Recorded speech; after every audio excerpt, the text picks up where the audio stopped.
high blood. Ano ibig sabihin?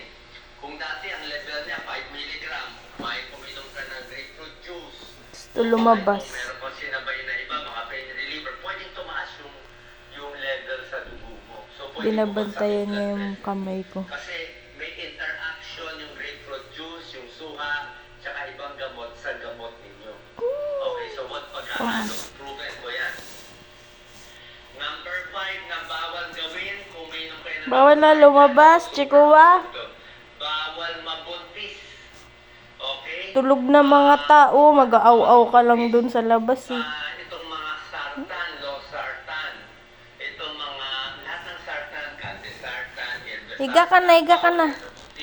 lahat ng pril, captopril, enalapril, ano pa bang mga pril, perindopril, lahat yan hindi pwede sa buntis. Pwede maging abnormal yung baby. Okay? Kaya yung mga balak magbuntis, let's say 20 years old o 30 years old, kaya high blood na kayo, medyo dapat i-check mo kung buntis ka pwede. Or mas okay pa yung Alert mga siya. amlodipine. Sinasabi kong amlodipine. Pwede ba siya sa buntis? Hindi totally pwede, pero hindi siya ganun kasama. Mas masama yung mga losartan, yung mga enalapril. Mas Sige nga, kasya ka dyan. baby. Pero ang Kasya ka, amlodipine, kasya ka. medyo okay. Yung mga metoprolol, alintad okay. Pero pag nabuntis na kayo, tapos high blood, papalitan na doon ng doktor. Hindi rin Gustong gusto sa labas. Iba bibigay sa inyo, yung mga apresolin, yung mga iba bibigay. Kasya ka, kasya. Yung mga ibibigay na gamot. So, bahala na yung doktor ninyo. Okay? So, sa buntis, iniiba ang gamot. Number 6, na minum ng gamot sa high blood, siyempre paninigarilyo. Diba? Kasi paninigarilyo, Joke lang. mga ugat eh. Joke lang, chikuwa. Huwag ka magalit, chikuwa. Yung gamot mo papaganda. Number 7, hindi naman totally bawal, pero yung mga kape, konting bawas sa kape. Kasi sobrang daming Iyak na yan, fruit iyak na yan. coffee, high caffeine.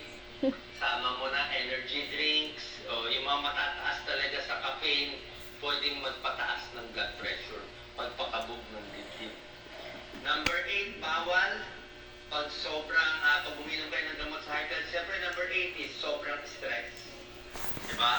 Kahit may gamot ka sa high blood, pag i-stress mo talaga yung sarili mo, very anxiety, panic, nervyos, mga high blood ka pa rin talaga.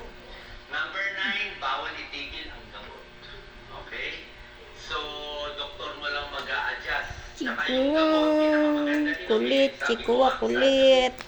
Matulog ka na. basically, mas maganda yung Bawal na gamot. lumabas. Depende sa doktor na kung twice a day Mag-iingay ka lang sa labas eh. isa lang ang choice, mas maganda sa gabi iniinom para protected kayo sa early morning.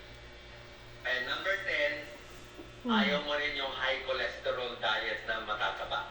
Diba yung mga maraming saturated fat, trans fat, nakakabaranaw ka. So yan po, yung mga pag-iingatan natin Iyak kung na inom siya. kayo ng gamot sa high blood. Next, ito pag-usapan natin. Ano ang tamang blood pressure para sa iyo? 'Di ba tinuro ko nga sa inyo mga 140, 'di ba? Ito mga level eh. Pero kung titingnan mo, ito medyo maliit lang eh.